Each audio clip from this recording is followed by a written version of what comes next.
Dans cet épisode, vous allez faire la connaissance de Anne Douchet-Morin.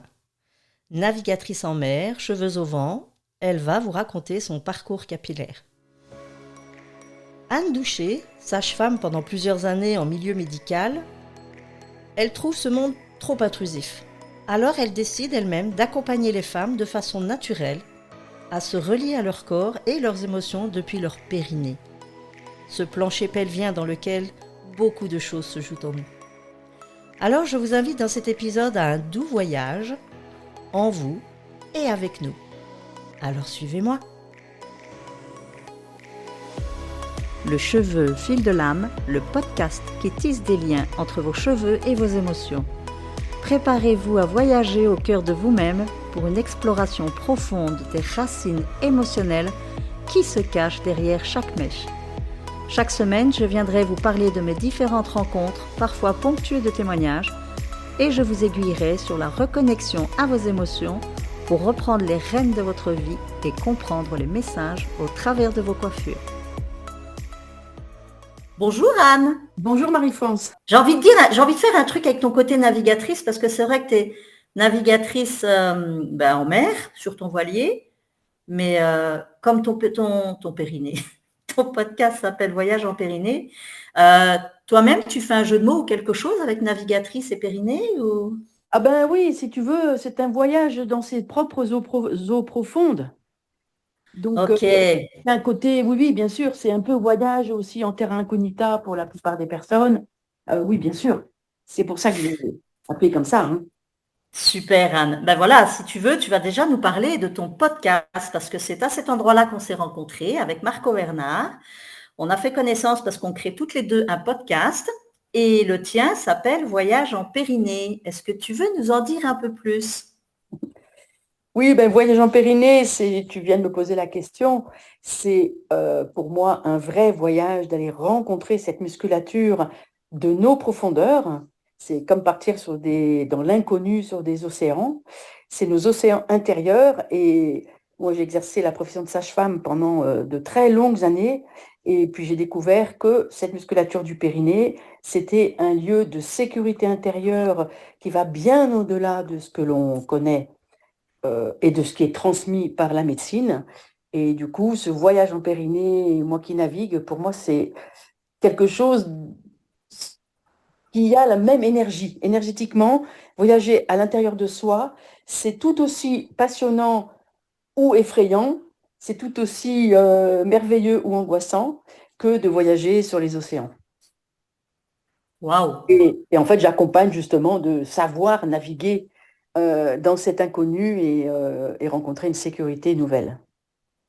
Oui, parce qu'il faut savoir aussi que tu es une grande navigatrice et que tu voyages sur les océans. Oui, oui, actuellement, je voyage sur mon voilier avec mon mari et c'est 80% de mon temps, c'est de vivre sur la mer. Waouh, ça c'est génial. Ben, écoute, en tout cas, par rapport à ton podcast, cher auditeur, éditrice, je mettrai de toute façon le lien pour pouvoir vous le découvrir en bas de la description de l'épisode.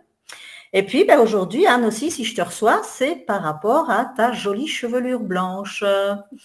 Donc, tu m'as dit toi-même avoir de grandes histoires à me raconter par rapport à tes cheveux, parce que tu es passée par beaucoup d'étapes, comme beaucoup de personnes, j'imagine, mais jusqu'en tout cas l'acceptation de ces cheveux blancs. Donc, pour commencer, tu m'as déjà dit que dans ta jeunesse, ta maman, elle trouvait que tes cheveux, c'était des baguettes incoiffables. Raconte-nous. Ben, c'est quelque part le début de l'histoire, hein. C'est que du coup, j'avais effectivement des cheveux raides, je n'aimais pas la couleur, donc j'ai éclairci très jeune mes cheveux blonds, que j'ai portés très longs, des tresses que j'aimais bien coiffer. Et justement, quand je suis partie pour la première grande navigation dans ma vie, je suis partie 6 mois en mer, dont 2 transatlantiques, aller-retour. Wow. Eh bien, j'ai décidé d'être vraiment moi-même et non pas le stéréotype de la grande blonde aux yeux verts, en rasant mes cheveux au milieu de l'Atlantique. Donc, j'ai laissé cette chevelure du stéréotype de la jeune femme au milieu de l'Atlantique. Et j'ai continué avec des cheveux très courts, hein. Donc, la femme aux cheveux très courts, ça a été une histoire aussi. Et par exemple, Alors, avant de continuer, je voudrais déjà arriver sur ce que tu viens de dire, si tu veux bien. Je voudrais rebondir sur ta réflexion de la femme stéréotype, la grande blonde. Est-ce que tu peux me dire, est-ce que c'est quelque chose que tu as mal vécu, le fait d'être considérée grande blonde, ou en tout cas, c'est quoi l'image qui est là derrière pour toi? non, je l'ai pas mal vécu. C'est plutôt que j'étais déjà dans un chemin de vérité le plus possible avec moi-même et de raser ma tête. Et puis j'ai 63 ans, donc j'avais 22 ou 23 ans à cette époque-là. C'était pas spécialement à la mode. Ça a été C'est une sûr. impulsion. À bord du bateau, il y avait un gars plus âgé qui m'avait encouragé. C'est d'ailleurs lui qui m'a rasé les cheveux. Sympa, ça venant d'un homme. Donc c'était vraiment une démarche personnelle de ne plus avoir d'ingrédients stéréotypés par rapport à ma séduction, par rapport à... c'était une recherche d'être vraiment vrai et d'être D'accord. dans nos rencontres, dans ce que je ressentais comme être vrai. Et ce qui est très drôle, c'est qu'en arrivant au Brésil de cette première transatlantique, dans un supermarché, il y a une Brésilienne qui m'a regardé, qui m'a dit: Waouh, est-ce que c'est la coiffure à la mode à Paris? Donc j'ai tout de suite une Excellent. confirmation que, bon, bah, de toute façon, cheveux longs ou cheveux courts, On t'a pas appelé monsieur pour autant. on m'a pas appelé monsieur pour autant, exactement. Mais c'est bien, tu aurais déjà pu amener une nouvelle mode directement au Brésil, tu t'imagines? Oui, c'était drôle. Et on a été invités au premier de l'an, parce que c'était la veille du premier de l'an, par cette personne à passer la soirée. Donc nous avons passé avec l'équipage cette soirée avec des Brésiliens grâce à mes cheveux rasés. Comme quoi. Et le fait de les avoir rasés, tu dis que c'est parce que tu avais envie de redevenir toi, enfin d'être à l'essentiel. Est-ce que tu as continué de les raser régulièrement ou est-ce que c'était juste la facilité pour enlever ta couleur et ensuite les laisser pousser? Ah non, alors je les ai pas gardés rasés, je les ai gardés une coupe très courte. À Oui, l'époque, quand même, il y avait la mode de faire des traits un peu dans le cheveu court, donc des espèces de oui, bandes comme des tatouages, mais dans les cheveux, quoi, en quelque sorte. c'est ça. Donc, je les ai portés très longtemps comme ça. J'étais jeune sage-femme et je mettais des sous chez le coiffeur à cette époque-là. Entre autres, mon mari, il est aussi tombé amoureux de cette femme aux cheveux courts parce que pour lui, il n'y a pas rien de plus séduisant qu'une femme aux cheveux très très courts. Waouh. Voilà, c'est drôle, ça fait partie de notre rencontre. Et je les ai portés, je pense, au moins 20 ans. Ouais, 20 ans aussi court. Oui. Donc, en étant aussi court, tu les laissais, c'était quoi? C'était toujours dans une couleur de blond naturel ou? Non, non, non, je les blondissais. Ah, mais le fait de les avoir rasés pour enlever ce blond, tu as continué de les blondir après? Mais Même sur du court? c'était pas pour enlever le blond. D'accord, c'était juste la longueur que tu voulais enlever. Voilà, c'était avoir, oui, mais c'était pas pour le blond parce qu'en fait j'aimais bien cette couleur. Moi je trouvais que j'avais des cheveux couleur cacadois, donc entre cacadois et blond Marilyn, je préférais blond. Mais en même temps, il y a un paradoxe parce que tu dis tu préfères le blond Marilyn, mais tu voulais enlever ce côté long pour ne pas faire la femme, comment tu as dit au début, le stéréotype de la grande blonde. Ah ben oui, oui, il y a un paradoxe. J'avais quand même ma coquetterie et j'avais des cheveux blonds, mais ce qui était très facile avec des cheveux courts, je faisais moi-même, très Bien facile. sûr, Ouais. tout à fait. Euh, Comment est-ce qu'à un moment tu t'es dit, parce que revenir à être toi, les raser, pour toi, ça a été un peu cette symbolique, mais tu as continué de les décolorer. Qu'est-ce qui, à un moment, tu t'es dit, là aussi, je vais décider d'arrêter la couleur?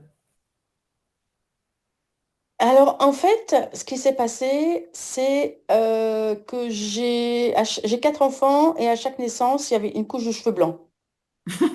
Joli cadeau. Voilà. Du coup, au quatrième, j'ai décidé de laisser mes cheveux blancs. Et D'accord. j'ai découvert en les laissant que qu'ils avaient une bien plus belle qualité que mes cheveux de jeunesse, qu'ils étaient plus épais, plus drus. Et petit à petit, c'est vraiment devenu pour moi une parure. D'accord. Alors, si je peux permettre, quand tu dis, maintenant je ne sais pas, tu me diras si toi tu as pu faire ce lien, quand tu dis que tu as eu l'impression que ton cheveu était totalement différent, plus épais, plus dru, bon déjà le cheveu blanc, il est une structure totalement différente d'un cheveu qui est encore avec sa couleur même naturelle. Maintenant, il faut savoir que quand on décolore ses cheveux, c'est très agressif au niveau capillaire et on affine très fort le cheveu parce qu'on le détruit, sincèrement. Alors, l'avantage chez toi, c'est que tu refaisais ça sur des cheveux courts que tu coupais régulièrement, tu n'as pas vraiment eu le temps de les abîmer fortement. Mais on affine le cheveu. Donc, je peux imaginer qu'après, quand tu as laissé venir tes cheveux naturels, ça t'a semblé effectivement d'une texture beaucoup plus imposante. Oui, Et c'est possible. on Oui, aime ça d'avoir plus de cheveux. oui, oui, parce que je les ai toujours décolorés et donc effectivement, ils étaient peut-être plus fins pour ça et que j'ai trouvé que le cheveu blanc était plus. De passer aux cheveux blancs, c'était ouais, mais c'était un peu la même démarche en fait. Mais on en a marre de nous dire que nos rides sont pas belles, on en a marre de nous dire que nos cheveux gris ou blancs sont pas beaux, on en a marre de nous dire que il faut pas avoir de bourrelet de ci de ça. Nous sommes des femmes et on évolue en tant que femmes. Et pourquoi cacher la beauté de la vie en fait? Exactement. Ça, c'est ça que j'aime bien, si tu peux faire réussir à faire passer ce message-là aussi, c'est que c'est vrai qu'aujourd'hui, aujourd'hui et depuis très longtemps, on associe le cheveu blanc à la vieillesse et donc à la petite mort quelque part. Et c'est là que bien souvent on se rend compte que ça fait peur aux femmes aujourd'hui d'avoir ces cheveux blancs parce que ça la renvoie à sa vieillesse, à l'âge qui avance. Mais la vieillesse en termes enfin, en ce terme lui-même, c'est tout ce qu'on met derrière qui fait peur à la femme. Alors que quand on en voit maintenant, pas majoritairement malheureusement, mais déjà beaucoup des femmes aux cheveux blancs, il y en a, on dirait qu'elles sont encore en plein dans leur jeunesse, quoi, complètement. Ben, moi, je ressens complètement ça. Et c'est là que je fais le lien avec mon voyage en Périnée, parce que c'est ce que j'accompagne. J'accompagne la Oui. sécurité intérieure. Et quand tu te sens en sécurité avec toi-même, tu peux avoir envie de te teindre les cheveux, de te maquiller, mais il n'y a pas de danger à montrer ses rides, il n'y a pas de danger à montrer son cheveu blanc, il n'y a pas de danger à montrer peut-être une taille qui se sera arrondie, il n'y a pas de danger à montrer que nous évoluons vers un destin inéluctable qui est de vieillir et à la fin de mourir. Donc ça rejoint, dans ma démarche intuitive de jeunesse, je me rends compte qu'avec mon cheminement professionnel après, que, euh, ce qu'on va montrer aux autres, et c'est pour ça que j'ai vraiment eu envie de te répondre et de dialoguer avec toi, parce que je trouve qu'un coiffeur, ça, euh, ce sont les personnes qu'on va voir pratiquement tous les mois et qui peuvent vraiment accompagner le fait que c'est, oui, qu'on peut évoluer, qu'on peut avoir des cheveux blancs et que c'est beau et que ça peut être une parure et affirmer qui l'on est avec le fait qu'on vieillit. Surtout qu'on a des cheveux blancs, je vois avec mes enfants, je vois bien qu'ils ont déjà des cheveux blancs alors qu'ils ont 30, 35 ans. Ils ont peut-être une nature à avoir des cheveux blancs rapidement comme moi, mais et c'est pas grave en fait. Non, ça Tout c'est à vrai fait que pour celle qui ça, nous a dit que c'était grave, mais c'est pas grave. Il y a combien d'hommes magnifiques avec des cheveux blancs, de femmes magnifiques effectivement avec des cheveux blancs. Donc c'est comment on le sent soi, en fait, comment on le porte soi-même. oui, mais bon, on est dans une société où pour l'homme c'est magnifique et pour la femme, ça l'est un peu moins. On va dire que la résonance est assez différente. Est-ce que toi, tu as vécu ce rapport avec ton coiffeur à un moment donné où, maintenant tu me dis que tu les décolorais toi-même, donc je ne sais pas quel était déjà ton lien avec un coiffeur, est-ce que c'était régulier ou pas du tout, ou est-ce que tu t'es toujours débrouillée toute seule, ou est-ce qu'il t'est arrivé d'être face à un coiffeur qui te fasse la remarque, Madame, il serait temps de vous colorer, ou alors voilà, que quelqu'un t'aurait déconseillé de garder tes cheveux blancs en tant que professionnel. Est-ce que tu as vécu ça? Pas avec un coiffeur, mais c'est vrai que j'ai un rapport très ambigu avec le coiffeur. J'ai rarement rencontré des coiffeurs qui tenaient compte de qui je suis. Et du coup, et en plus, comme j'ai beaucoup bougé, beaucoup déménagé, donc j'ai aussi appris à me les coiffer à me les couper toute seule. J'imagine bien, oui. Donc j'y suis allée, j'ai arrêté d'y aller, etc. Alors, le rapport à mes cheveux blancs, je me souviens, c'est d'une voisine, après la naissance de mon quatrième, qui m'a dit, mais Anne, tu peux pas rester comme ça. Et j'ai bien compris qu'en fait, c'est ce que ça lui renvoyait à elle. J'ai Tout à 5 fait. Mais je suis repassée quand même par une petite phase. Elle m'avait déstabilisée. Donc, surtout que juste après un Ah, quatrième enfant, 40 ans, tu sais, pendant quelques semaines, quelques mois, on se trouve pas forcément jojo juste après l'accouchement. c'est vrai. Mais très vite après, j'ai re-arrêté. Et par contre, et c'est là que je me suis rendu compte qu'il y a peut-être vraiment beaucoup de commerce derrière, c'est maintenant que j'ai enfin les cheveux blancs qui ressemblent, qui sont en plus un peu jaunes parce qu'ils, voilà, une coiffeuse chez qui j'allais régulièrement, enfin, avant de les laisser pousser, il n'y a pas si longtemps, qui me dit, oh ben écoute Anne, il faut que tu prennes tel shampoing pour qu'il blanchisse, pour qu'il soit plus blanc et qu'il jaunisse pas. Et je me souviens d'être sortie en me disant, ben alors quand j'étais cacadois, il fallait que je me décolore en blond Marilyn, et maintenant qu'ils sont blond Marilyn, naturellement, on va faire blanc. Donc, et c'est voilà, je me suis dit, mais le commerce est derrière ça aussi. Les femmes, Ah, mais il est partout. Bien sûr, il est partout. alors ça rapporte aussi de l'argent aux coiffeurs, mais je pense que enfin, c'est ce qui me plaît de dialoguer avec toi. Toi, j'ai l'impression que tu as envie d'apporter autre chose, une autre dimension dans le fait de t'occuper des cheveux, quoi. C'est tellement important de toucher la tête de quelqu'un. Ben, déjà, moi, la première approche a été d'enlever tous mes produits chimiques du salon de coiffure. Donc, moi, il y a un jour où j'ai eu vraiment un ras-le-bol. Ça a pris du temps avant d'oser passer le cap parce que c'est le fond de commerce, hein, la coloration en tout cas, hein, Ouais. au niveau des coiffeurs, c'est ce qui est le plus rentable. Et donc je me suis dit, oula, ma première peur, c'est je vais perdre de l'argent, je vais perdre des clientes, et c'était une catastrophe pour moi. Mais en étant dans cette dualité tout le temps, il y a un moment où c'est le corps qui a pris le dessus, et qui m'a couché, et qui m'a dit, c'est bon, arrête. Et là, j'ai dit, bah là, il serait peut-être temps que je m'écoute. Et donc, je l'ai fait, effectivement. Et d'un coup, j'ai prévenu mes clientes, voilà, à partir de telle date, c'est terminé, je ne fais plus de coloration, plus de permanente, plus de mèche. Et je me suis sentie, mais tellement soulagée, moi, de l'avoir dit. Et j'ai pas eu peur après. Je dis, je m'en fous, il viendra ce qui viendra. Mais moi, je sais que j'étais arrivée au bout du bout, que j'étais plus capable de faire ça. Parce que, comme tu le dis toi-même, ce commerce, c'est voilà, c'est ça qui me dérange, c'est le côté commercial. C'était un commerce, c'était pas je suis en lien avec ma cliente, c'est je suis en lien rien qu'avec ses cheveux et ce que ça lui amène au niveau de son image. Donc c'était juste de l'apparence. Et ça, moi, je ne pouvais plus. Donc j'ai des clientes qui sont parties, d'autres qui sont restées. Et voilà, donc c'est vrai que moi, ma philosophie, c'était déjà ça. Et aujourd'hui, j'ai voulu assez vite convertir un maximum de femmes à garder ses cheveux blancs. Maintenant, il y en a, elles sont braquées aussi, autant que moi, je peux être braquée d'un côté, elles sont braquées de l'autre. Hein. J'ai appris à respecter ça, surtout. Ouais. Mais quand tu reviens avec tes cheveux jaunes, oui, il y a des cheveux blancs qui malheureusement jaunissent. Euh, en soi, ça reste une couleur. Sauf que dans nos têtes, de nouveau, qu'est-ce qu'on nous a mis? Alors, c'est vrai que souvent, on a cette racine qui va être un peu plus blanche, les longueurs plus Oui. jaunes. Donc, on se dit, ah, c'est pas beau, il faut mettre le fameux shampoing mauve. Oui, ça peut aider, effectivement. Ça suffit pas toujours. Et en plus, moi, des Et fois, en, ça bloque. Alors, j'ai arrêté. j'ai pas compris, des fois, quoi? En plus, moi, ce shampoing violet, là, il me gratte la tête, donc très, très vite. Au bout de 2 fois, j'ai dit, non, mais je laisse tomber. Après tout, j'ai les cheveux. Ils vont très bien, mes cheveux. Tu vois. Oui, il est tout sauf naturel, c'est certain. On ne peut pas y arriver vraiment comme ça. Il existe des produits naturels avec les fleurs de guimauve et ainsi de suite, mais bon, ça reste de la chipote. Mais c'est comme tu dis, à un moment donné, on nous a mis cette image que tu ne peux pas avoir des cheveux comme ça. En plus, là, tu les as longs, tu as passé un certain âge. Pour moi, tu es complètement en décalage, Anne, si tu suis vraiment le style. Tu es complètement en décalage. Donc, on a le droit d'avoir des cheveux blancs qu'à partir d'un certain âge, mais plus longs. Surtout pas.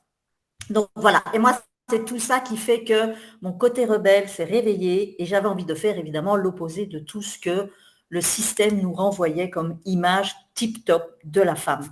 Donc, c'est Je vrai peux que c'est pas t'interrompre. top-top. J'ai envie de t'interrompre un petit Comment? instant. J'ai envie Oui, de vas-y. t'interrompre j'ai envie de t'interrompre un instant parce que j'adore ce que tu dis. J'adore ce côté. J'ai osé un jour. Je me suis sentie soulagée de dire je ne continue plus à travailler contre mes convictions parce que c'est exactement ce que j'ai fait en tant que sage-femme quand j'ai commencé à aider la rééducation du périnée sans plus toucher ni avec une sonde ni avec un toucher vaginal comme le font les sages-femmes et que j'ai utilisé des méthodes où je redonnais tout pouvoir à la femme pour qu'elle apprenne à à s'occuper d'elle sans qu'il y ait besoin d'intervention extérieure, simplement par une guidance, par en lui expliquant comment faire. Et c'est exactement aussi mon côté rebelle. Tu vois, j'ai été attirée par répondre à ton podcast parce qu'on a un cheminement, c'est-à-dire qu'à un moment, on s'est écouté. Et je pense que c'est ça que tu véhicules avec notamment ce podcast et ce que tu veux dire sur les cheveux. Oui, Toi, c'est au niveau sommet du crâne et moi, c'est dans le bassin. Mais les mythes de Samson, moi j'ai aussi appris euh, que les pisteurs indiens, les Indiens d'Amérique, quand ils étaient recrutés par l'armée et qu'on les rasait, perdaient leur don de pister complètement. dans Et leurs cheveux. ça s'est avéré totalement vrai comme histoire. En fait, je pense que ça reste, comme pour beaucoup de choses, aussi des croyances, mais c'est tellement ancré en eux que enfin, je veux dire, c'est réel. Leurs cheveux, eux, en eux, ils portent toute leur puissance, réellement. Et donc, le jour où, d'ailleurs, quand on voit dans les films d'Indiens qu'on a pu voir quand on était jeune, quand ils les scalpent, pour eux, c'était prendre aussi l'âme de la personne. C'était pas Complètement. anodin, je les scalpe pas pour me faire des jolies perruques. C'était vraiment, je prends la puissance de la personne. Donc, comme quoi, eux, dans leur croyance, cette puissance, elle était là. Ouais. Et j'y crois, parce que ça reste des antennes cosmotelluriques qui captent énormément de choses à l'extérieur. Sauf que moi, je suis plus dans la dynamique de ce que ça prend de l'intérieur. Parce que le bulbe étant à l'intérieur et nourri par le sang qui nourrit tous nos organes, tout ce qui se passe à l'intérieur va se refléter dans le cheveu par ce système sanguin qui nourrit ces bulbes capillaires. Et donc, moi, c'est vrai que ce lien entre les deux est totalement compréhensible. Moi, j'adore tout ce qui est amérindien, j'adore tout ce qui est vraiment dans cette culture-là. Et ça revient avec toi dans ton podcast aussi, dans la femme, dans ce qu'elle est, et tu leur permets effectivement de revenir à elle sans l'aide extérieure de machinerie ou de techniques médicales qui fait qu'elles reprennent leur propre pouvoir en fait. C'est exactement ça. C'est les inviter à reprendre leur propre pouvoir, leur puissance. Et cette puissance-là, elle est démontrée par des textes millénaires que elle est dans le bassin et dans cette musculature du périnée. Et moi, je le vérifie depuis 40 ans. Donc, maintenant, j'ai des programmes pour que les personnes que ça intéresse puissent expérimenter ça. Bien sûr. Donc tu veux dire que par là, c'est le bassin, c'est le lieu de naissance de toute façon, de la création. Oui, mais tu as tout compris, exactement. Mm. Ok, donc ça, à ce moment-là, tu pourras me donner aussi tous tes liens de tout ce que tu proposes. Je le rajouterai en bas de l'épisode. Je sais que dans les auditrices, il y a énormément de femmes qui sont très, très, très attirées par ces approches parce que elles cherchent justement tout ce qui est le plus naturel possible, le plus doux et dans le respect de soi et de son corps. Donc, surtout, n'hésite pas parce que ce que tu fais est aussi, justement, magnifique. Et puis, de par ta profession, moi, je crois que si je devais refaire ma vie, sage-femme, ça me plairait vraiment. C'est un métier. Tu disais aussi que c'était, tu en as touché un mot tout à l'heure par rapport au fait que le coiffeur était aussi le premier thérapeute parce que, alors, le toucher dès l'instant où on touche le corps d'une personne, c'est certain que c'est sacré. C'est sacré, c'est pas anodin et on ne peut pas se permettre de toucher une personne déjà sans son consentement et en sachant qu'il va y avoir automatiquement une interaction et une réaction qui s'enchaîne. Et, euh, et j'ai aimé parce que tu as dit aussi que pour le coiffeur, ils n'étaient pas assez formés pour justement au fait que toucher les cheveux n'est pas un geste anodin. Ça, j'aimerais que tu me donnes ton point de vue vraiment à ce niveau-là parce que c'est quelque chose, que c'est un message aussi que j'aime bien te faire passer. Mais voilà, venant en plus de quelqu'un d'autre et puis qui a aussi cette approche du corps humain de la femme, j'ai envie que tu développes un peu ce côté-là, le geste qui n'est pas anodin quand on touche une personne, que ce soit au niveau des cheveux ou autre part d'ailleurs. Mais tout particulièrement le coiffeur. Déjà, il y a quand même quelque chose chez le coiffeur, contrairement que chez l'esthéticienne, par exemple, parce que les esthéticiennes, je trouve aussi que c'est les premiers thérapeutes. Oui, Euh, c'est souvent un salon de coiffure, et donc on est très souvent entre femmes. c'est vrai. Ça papote beaucoup. C'est un lieu de confidence. Chaque personne, Oui, on lui raconte sa vie. Donc, je pense que toi, tu as entendu des vertes et des pas mûres, du mari, du fils, du duc et de l'archiduchesse. oui, je dis toujours, je vais écrire mon livre. Ah oui, bah, bien sûr. En fait, tu as, je pense que les coiffeurs et les coiffeuses, tout particulièrement, moi j'ai plutôt été coiffée par des coiffeuses, euh, elles entendent tout ça et donc je pense que la personne qui va avoir du succès, c'est aussi qu'elle sait écouter, qu'elle va savoir peut-être avoir une petite réponse qui va faire du bien. Et en plus de toucher la tête, il y a quand même un abandon aux mains de l'autre. Oui, Et en plus, toucher le crâne, on a des tensions dans le crâne, on a plein de choses. Et en plus, elle va s'occuper de quelque chose qui va se voir encore plus que le nez au milieu de la figure une fois qu'on va sortir de chez le coiffeur. Et c'est combien de vrai. personnes se refont un shampoing après le coiffeur en disant, oh là là, j'ai- Il y en a beaucoup. il y en a beaucoup parce qu'on n'est pas toujours content en sortant. Donc, je trouve que c'est une grosse responsabilité. Et tu as C'est prononcé vrai. sacré, c'est sacré, et tu as reprononcé quelque chose, et je me dis, mais c'est incroyable, parce que toi, tu es en haut du corps, et moi, je suis en bas du corps. Tu as dit sans son consentement, et, et ça me ramène complètement à l'énergie qu'il y a dans le bassin, où effectivement, si on est touché, eh bien, il doit y avoir absolument le consentement, quel que soit le lieu du corps qui est touché, Tout à euh, fait. il y a besoin d'un consentement. Complètement, complètement. Et c'est vrai que, bon, évidemment, quand on se dit on est là au périnée, dans les parties plus intimes, on se dit, ben, c'est évident, comme si pour le cheveu, non, c'est pas grave, on peut toucher, c'est extérieur, c'est... Non, non, non, c'est... Alors, il y a peut-être des femmes chez qui ça n'a aucun intérêt et elles sont là juste parce que ça reste un apparat. Mm. C'est là où moi je fais cette distinction, c'est que non, c'est la continuité de notre corps. Et je dis, dans le cheveu, il y a tellement, alors aussi bien pour les Amérindiens avec cette puissance, mais moi, quand je fais dans mon décodage capillaire émotionnel, évidemment, chez la femme, je vois en fait en extérieur ce qui se passe à l'intérieur. Et ce que tu disais tout C'est à l'heure, intime. c'est vrai. Moi, je trouve que Comment? c'est intime. Je trouve que c'est intime de se faire toucher la tête et Oui, je trouve ça très intime. Et je suis toujours étonnée que les coiffeurs, ça soit devant dans une rue et qu'on est sous le nez des passants. Ça m'a toujours étonnée, ça. comment ça? Beaucoup de coiffeurs ont une grande vitrine et donnent sur la rue. Oui, et on voit les gens se faire coiffer avec leur papier sur la tête et compagnie. Mais de nouveau, je dis, il y a des femmes pour qui ce n'est pas grave. Il y en a pour qui, je pense, et c'est là où moi j'essaye de refaire ce lien, où je leur dis avec les cheveux, reprenez cette connexion à votre corps, parce que ça reste une continuité. Il tient. Alors bon, il faut savoir qu'en coiffure, on nous apprend que le cheveu en externe, c'est une matière morte. OK. Parce que voilà, la kératine, elle se forme à l'intérieur, mais une fois que ça passe à l'extérieur, c'est fini. Voilà. Je suis d'accord. Sauf qu'en attendant, même quand il sort à l'intérieur, il a pris plein d'informations qui étaient là à la naissance. Mais de ce fait de donner ce côté anodin aux cheveux pour certaines personnes, pour certains coiffeurs et certaines clientes, toucher les cheveux, il y en a, je dis, c'est voilà, c'est complètement subjectif. Et il y en a d'autres, c'est vrai que déjà toucher la tête, je ne parle même pas du cheveu, c'est comme tu dis que toucher le crâne, là, on touche à quelque chose déjà encore un peu plus profond. Et moi, c'est vraiment ça que je veux amener, c'est reconnecter cette émotion, ce fait que le cheveu est lié à votre corps, qu'il ait une continuité, qu'il ne donne moins les informations qui se passent à l'intérieur. Et donc, effectivement, il est tout sauf anodin. Et ce que tu disais tout à l'heure par rapport au fait que oui, on entend plein de gens, ils racontent, ils parlent, il y a une confiance qui s'installe. Il faut savoir que moi, sur les dernières années de mon salon, ce que j'ai fait, c'est que j'ai privilégié les rendez-vous individuels.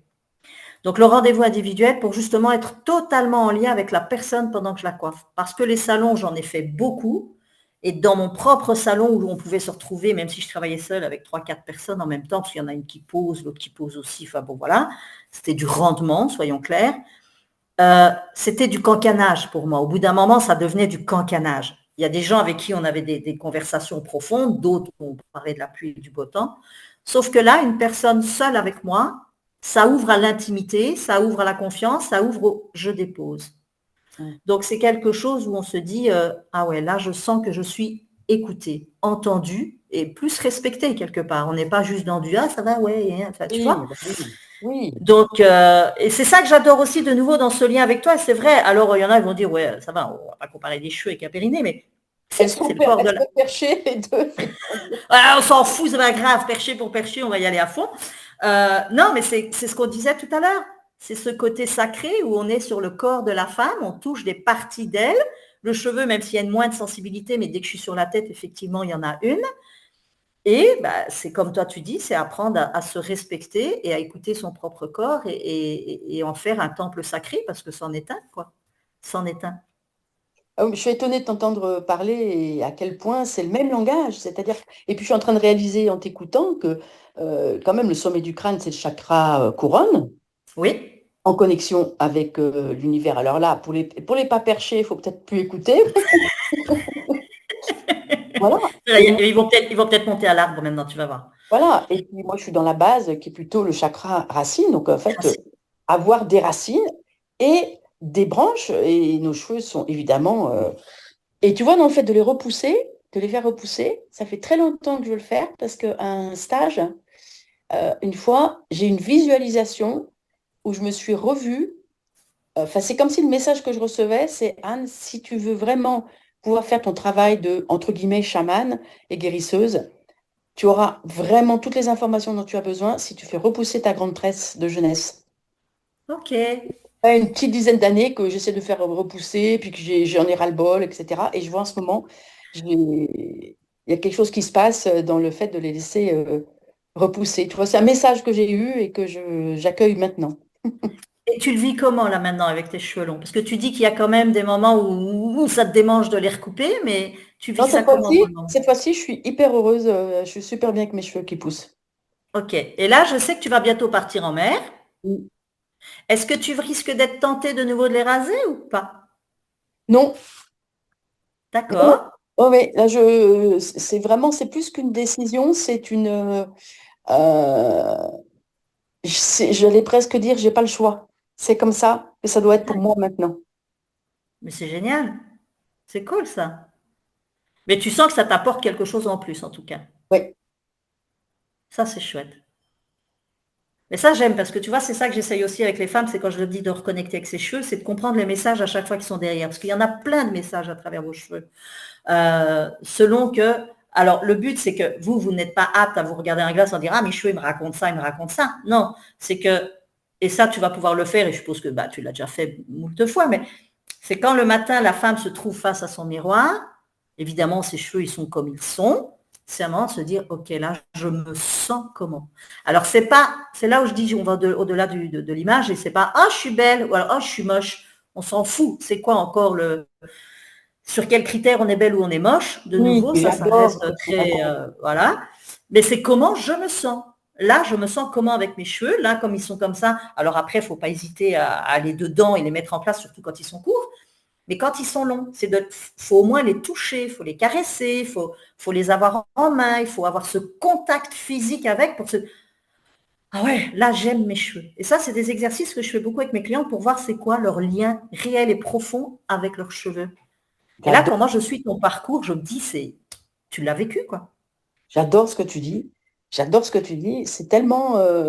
Et en fait, c'est ce que je fais. Et puis, il y a des jours, ben, je vais me faire deux tresses parce que c'est les tresses qui. Je sens que.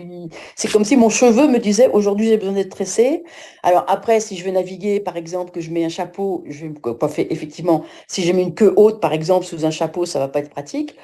Mais je retrouve un plaisir de mes cheveux sur mes épaules quand je dors. Il y a une sensualité avec mes cheveux longs que je retrouve et que je pense que je n'avais pas quand j'étais jeune. Ah ouais, Je ça n'avais pas la c'est, oui. confiance. On est à une autre étape de sa vie aussi, on est dans d'autres considérations aussi. Et alors donc toi, pour toi aujourd'hui, tes cheveux là, ils vont pousser suite à cette visualisation, suite à l'idée que tu auras un autre ressenti, une autre. Est-ce que ça va jouer en toi aussi par rapport à ce que tu fais dans l'accompagnement de tes clients? Oui, je sens. Et puis j'ai pu l'expérimenter là cette semaine. Je fais une animation sur la libération des mémoires transgénérationnelles et la connexion au périnée, en même temps que des personnes viennent jeûner avec une de mes amies qui accompagne le jeûne. Et il s'est passé des choses dans l'accompagnement, un next step, un petit peu, comme s'il y Oui. avait eu un nettoyage avant, parce que ça fait 2, 3 ans que je sors plus mes outils de chaman, en quelque sorte. Et là, c'est pas, ils sont ressortis tout seuls.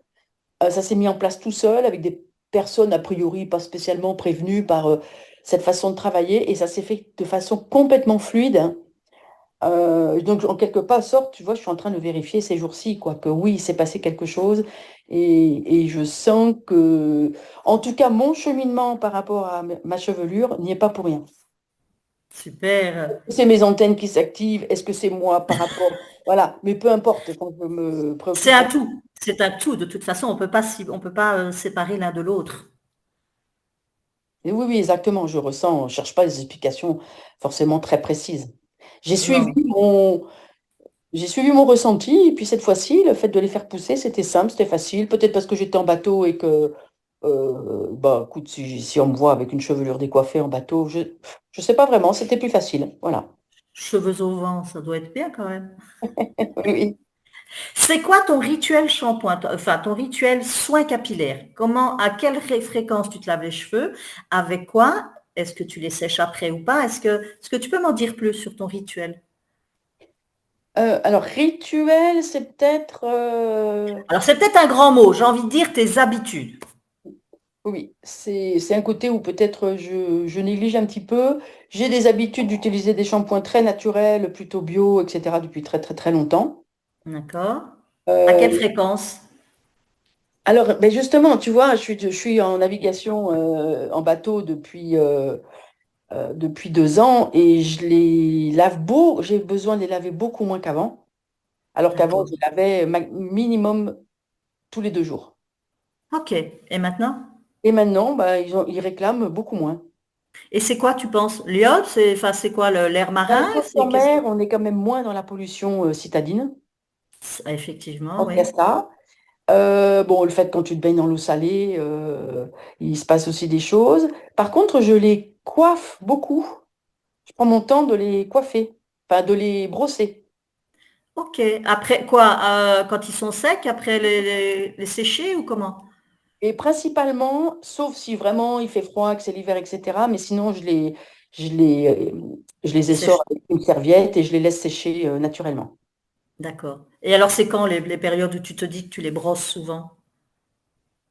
Ben, je les brosse le matin et je prends un plaisir, mais c'est en parlant avec toi que je me rends compte, hein, si tu me poses des questions, je me rends compte que je prends vraiment, ben, du fait que mon cheveu je ressens qu'il est beau, il est soyeux, il peut même être un peu bouclé des fois. Je suis sidérée parce que je pense à ma mère qui me disait que j'avais des cheveux comme des baguettes. Bon, maman, je t'en veux pas. Et j'ai un grand plaisir à les brosser, en fait. Donc, je prends mon temps. Du coup, j'enlève les cheveux morts, je Ouais, nettoie ma brosse. Et là, il y a un rituel. Tu vois, je me rends compte en t'écoutant ouais, je que l'entends. finalement, finalement, j'ai instauré un rituel avec ça. C'est génial, c'est ce que j'entends quand tu le dis. Je t'imagine, en tout cas dans la gestuelle. Et c'est vrai que c'est un lien où on se raccroche de nouveau. Enfin, pas on se raccroche, j'aime pas. On se rapproche plutôt. Oui, Et puis, bah, c'est. Enfin, voilà, je dis, je répète toujours les mêmes termes, mais c'est ça, c'est une terminaison de soi. Et c'est d'en prendre soin parce que ça fait partie de nous, c'est un tout. Et alors les négligés, il y a une façon de dire, c'est pas quand on n'est pas coiffé qu'on est négligé, ça n'a rien à voir. C'est si on s'en occupe pas du tout, ou qu'on s'en fiche de les laver, ou qu'on les lave à la va-vite, ça c'est négligé. Moi, je sais que j'ai pas besoin de les coiffer, enfin ils se mettent tout seuls, mais je me fiche de les coiffer, mais voilà, j'entretiens et tout. Mais je t'imagine dans ce rituel de brossage de cheveux, c'est juste génial et c'est bien, en tout cas pour toutes les femmes qui ont les cheveux longs, parce que bon, sur le cheveu court, ça n'a pas vraiment lieu d'être. Mais sur un cheveu long, c'est bien parce que j'ai eu beaucoup de clientes avec des cheveux longs et quand je leur demande et je vois, je les amène à une certaine gestuelle pour voir comment elles vont réagir avec leurs cheveux, il y en a, c'est à peine si elles touchent leurs cheveux. Donc je leur demande pourquoi tes cheveux longs. Alors il y a encore des nouvelles croyances, enfin les vieilles croyances qui disent que les cheveux longs, c'est la féminité, c'est une fin. La féminité, on sait, elle ne se porte pas dans la longueur des cheveux. Mais ça avoir des cheveux ça, longs comme ça, faut en prendre soin, il faut les caresser, c'est donc c'est intéressant. génial. Tu sais ce que tu es en train de parler? Tu es en train vraiment de parler des Du mémoires. périnée. Oui, non, mais des mémoires traumatiques. Je pense qu'une Ouais, femme qui a des cheveux longs et qui n'ose pas se les toucher, c'est parce qu'elle est complètement coupée de son corps sensible et j'allais dire sensuel. Euh, oui. c'est incroyable, je t'entends parler, mais on parle de la même chose. Ben, vraiment, je suis touchée par cette conversation. Et ce que je voulais rajouter, tu vois, là aussi, le rituel, et quand j'étais jeune femme, c'était ça, c'est que j'ai jamais aimé porter mes cheveux longs. J'ai toujours aimé porter mes cheveux, soit avec des tresses, et je prenais vraiment du temps, et je prends à nouveau du temps pour faire des tresses, les nouer un petit chignon derrière. Je prends un vrai temps pour avoir une coiffure. C'est très Pourquoi épais. est-ce que tu n'aimes pas de les lâcher? Je suis pas bien avec mes cheveux lâchés. Ils m'encombrent, ils me tiennent chaud.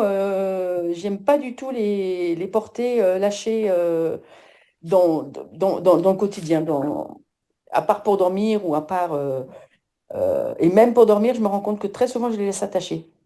Et le plaisir que j'ai à les avoir longs, c'est au moment où je les brosse. Mais alors, ils sont souvent attachés quand même. Ils sont toujours attachés. Toujours attachés. Que ce soit avec une queue ou une tresse, mais ils sont toujours attachés. Oui. Mais Ok. je travaille la coiffure. Je trouve que c'est. Oui, tu structures quelque chose en fait. Tu fais pas un élastique pour un élastique, tu en fais une coiffure. J'aime pas du tout un élastique pour un élastique. Et j'en fais Oui, une. voilà. Oui, Super. Oui, donc c'est bien. Donc cette approche est encore différente. C'est pas je m'en débarrasse en les attachant, quoi. pas du tout. Pas du tout. Non, non, non. J'aime pas du tout faire ça d'ailleurs. D'accord. En plus, j'ai vu, parce que tout à l'heure tu m'as montré, tu fais plutôt des queues hautes. Oui, je les porte plutôt haut et sur le sommet du crâne, j'aime bien les chignons très hauts. Et ça me fait penser aussi aux Indiens, tu vois. Je pense qu'il y a quelque chose aussi du chakra coronal, enfin du chakra couronne, oui. Euh, Oui, oui. tout à Soit fait. très haut, soit des tresses sur les côtés, soit une tresse, tu sais, qui démarre du haut du crâne et puis qui descend après. Après, moi, en tout cas, voilà, c'est juste ce que je ressens quand tu m'expliques. C'est comme s'il fallait aussi que tu aies toujours ta nuque dégagée, tu vois? Oui, T'as pas ces cheveux qui te tombent sur les épaules, mais qui cachent ta nuque et qui t'alourdissent et qui te tirent vers le bas, en fait. Tu retires toujours tout autrement et tu dégages ta nuque sans arrêt, en fait, comme je peux le comprendre. absolument. Ah bah ouais, c'est très juste. Oui, exactement. Et là, il y a sûrement dans l'ordre de. Alors bon, quand on est là dans le bas de la nuque, on est dans sa naissance, dans sa petite enfance. Et, euh, et parfois, voilà, justement, la mettre à nu, c'est un peu être comme si on était plus maintenant en accord avec soi. Tu vois ce que je veux dire? D'accord. Bah, je On savais pas. était.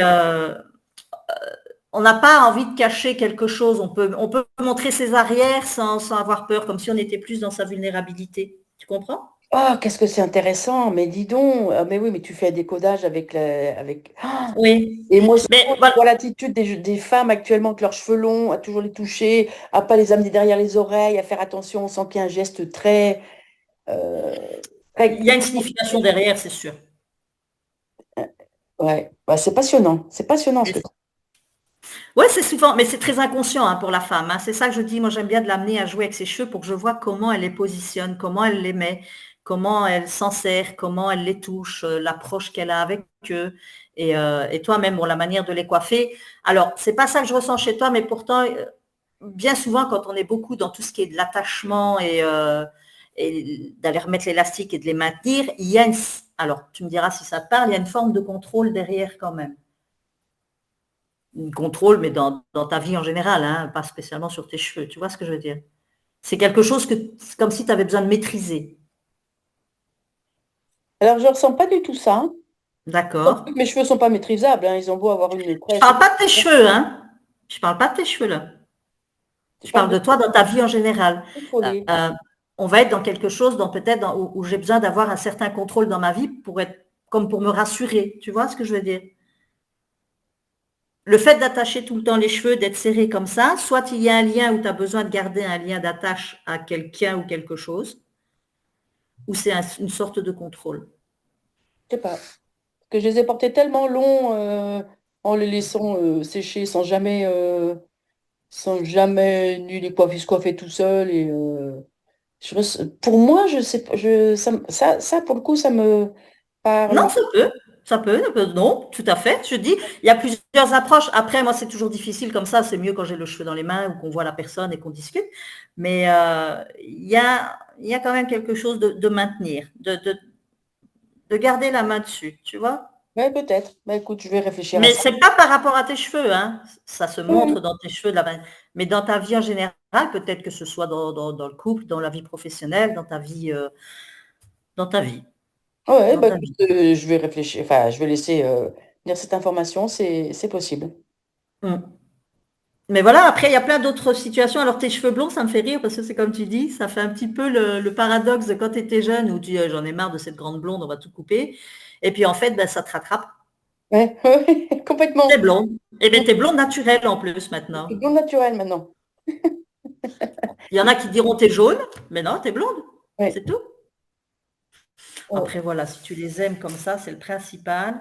Et moi, c'est ça que je te souhaite à ce niveau-là, c'est d'avoir tellement cette puissance que tu puisses, que tu as vu, que tu visualises et que tu trouves pour continuer d'aider ces femmes en voyage dans leur périnée, parce que ça, je trouve ça mais tellement beau, parce qu'effectivement, cette partie-là aussi de la femme, enfin moi je l'ai vu avec mes enfants plus grands aussi, c'est quelque chose ben déjà que nous on ne contrôle pas, qu'on a peur, et donc on fait confiance au médical, mais c'est tellement intrusif et tellement agressif qu'on se sent démuni et perdu avec ça. Et on se sent tellement dépendant de ça, c'est affreux. Et toi, de pouvoir venir amener la femme à ce qu'elle puisse reprendre ce propre contrôle sur ce corps-là, oh, mais je trouve ça mais tellement libérateur, quoi.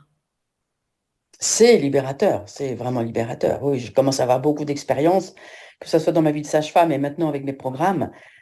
C'est phénoménal ce qui se passe. C'est phénoménal ce que le système nous a fait oublier comme connaissance. Hein. C'est connu par le Tao, c'est connu par les Chinois, c'est connu depuis la nuit des temps. C'est comme si on avait essayé, enfin que Big Pharma ou je ne sais qui avait essayé de nous faire oublier cette connaissance euh, de notre Oui, vivant. Mm. bien sûr, parce qu'on sait que c'est pas rentable. Bon, on ne va pas rentrer dans toutes ces considérations. On pourrait refaire un podcast de 2 heures, mais effectivement, c'est ce côté qu'on reprenne chacun sa dépendance, son indépendance, mais la dépendance de soi-même, de ne pas dépendre des autres. Mais bon, aujourd'hui, on fait pour qu'on soit tenu par tout ce système, on le sait. Mais ce que tu dis, enfin, moi, je trouve ça magnifique parce qu'il y a des choses que je me dis, j'aurais voulu savoir peut-être plus jeune, même si j'avais peut-être pas l'esprit pour comprendre ça, mais j'ai écouté certains épisodes de ton podcast. Alors, pour celles qui nous écouteront, sincèrement, allez écouter parce que autant que moi je dis dans les cheveux, ça raconte beaucoup de votre histoire, mais alors au niveau du périnée, c'est juste impressionnant les messages que ça vous envoie à travers votre corps.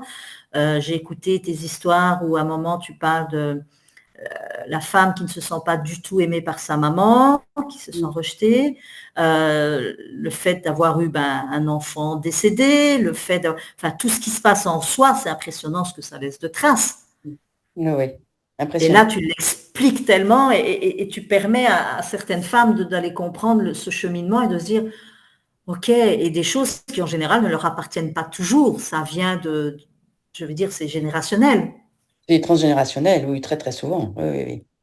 Mais je vous invite vraiment à aller écouter les épisodes de Anne parce que vous allez en apprendre énormément. Alors évidemment, je dis ça aux femmes parce que bon, pour un homme, ça va être peut-être plus compliqué, quoique lui, ça pourra lui permettre de comprendre peut-être aussi ses liens avec toutes ces femmes autour de lui, que ce soit fille, maman ou femme. Oh Mais bah oui, je m'adresse aux femmes, mais en fait, mes propos, ils concernent tout autant les hommes.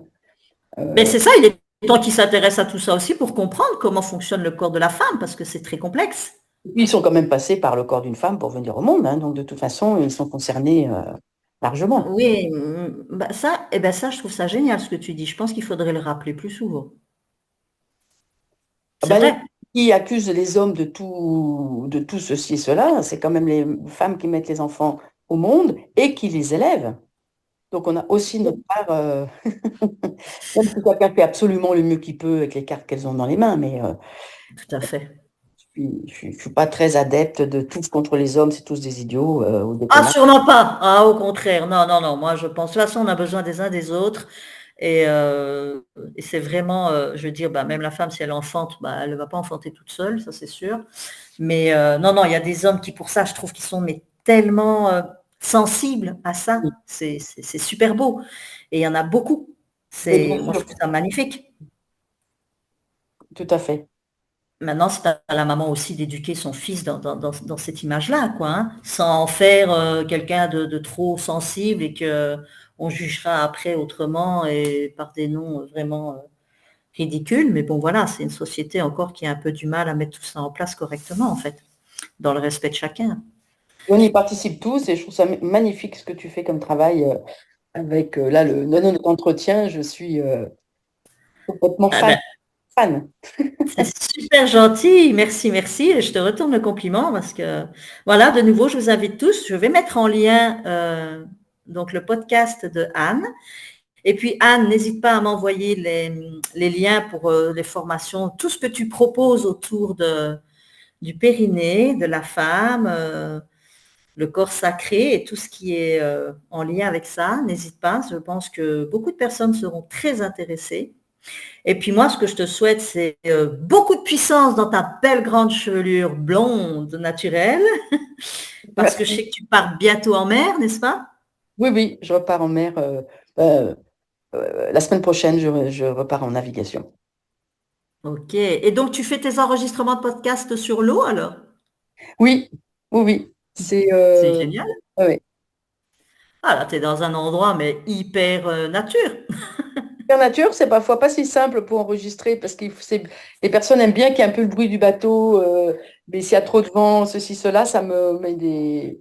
Oui, c'est pas Voilà. évident avec le micro, Ça c'est m'oblige vrai. à saisir les instants où ça va être plus propice que d'autres, mais en même temps, j'ai des retours. Oh là là, j'adore le bruit, d'entendre le bruit du bateau. Oui, et puis d'entendre le bruit de l'eau. Moi, j'avoue que quand j'écoute ton podcast maintenant et que je me dis, ah, là, elle est sur un bateau. Donc, j'imagine en plus l'ambiance autour, tu vois, et je trouve que ça prend une toute autre dimension. Mhm. Vraiment. Ok, bon, bah écoute, j'en prends note. Non? Quelque part. Je vais- Est-ce que tu veux ajouter quelque chose, en tout cas, par rapport à ton parcours capillaire ou un conseil à donner aux femmes? Alors, un conseil, on n'a pas à leur dire ce qu'elles doivent faire, mais tu vois, un point de vue peut-être personnel plutôt. Alors, en tout cas, te remercier parce que vraiment, c'est une rencontre en même temps qu'on enregistre cet épisode. Et je ressens un miroir de qui je suis avec ta personnalité rebelle, mais en même temps, c'est les gens qui ont fait la rébellion, qui ont quand même changé le monde. Hein. Donc, tu participes à ce que le monde change. J'adore, Merci. j'adore vraiment ton approche. Et puis, ben, un message dont je parle depuis tellement longtemps, c'est que la beauté, elle est à l'intérieur de soi-même. Et tu l'as souligné tout à l'heure, mais arrêtez de vous trouver belle, pas belle, parce qu'en fait, si vous êtes ancré, que vous avez quelqu'un comme toi qui peut les aider aussi à avancer avec leur rapport à leur chevelure, euh, tout est beau. C'est une question d'assumer qui l'on est. Les rides peuvent être magnifiques si elles sont assumées. Les cheveux blancs ou gris peuvent être magnifiques s'ils sont assumés. Une femme qui se tient droite dans la vie, elle va être belle avec qui elle est et pas du tout avec des critères de beauté qu'on nous a balancés venant de l'extérieur. C'est Donc, tellement vrai. voilà. Donc, cette approche de que le cheveu, c'est une parure et qui euh, elle est déjà sans artifice, je trouve que c'est magnifique et je partagerai ton épisode sur mes réseaux dès qu'il sera en ligne. Avec grand Merci. Ah ben écoute, en tout cas, moi, c'est un réel plaisir. Je suis super contente de ton approche, de ton point de vue, de ton parcours, et puis de ce que tu fais, de ce que tu permets à la femme d'être aujourd'hui. Donc, je trouve ça génial, vraiment. C'est merci à toi pour elle, vraiment, parce que je pense qu'on en aura toujours toutes besoin une fois, et c'est magnifique. Je te souhaite un super beau voyage pour bientôt. merci beaucoup Marie-France. Et puis, ben, merci aux auditeurs, aux auditrices. Et surtout, de nouveau, je vous le répète, n'hésitez pas à aller découvrir Anne Doucher avec Voyage en Périnée, son podcast qui est vraiment un hymne à la femme. Merci beaucoup pour le relais, merci à toi et très belle continuation aussi à ton podcast. Merci beaucoup, Anne. À bientôt. À bientôt, au revoir. Au revoir.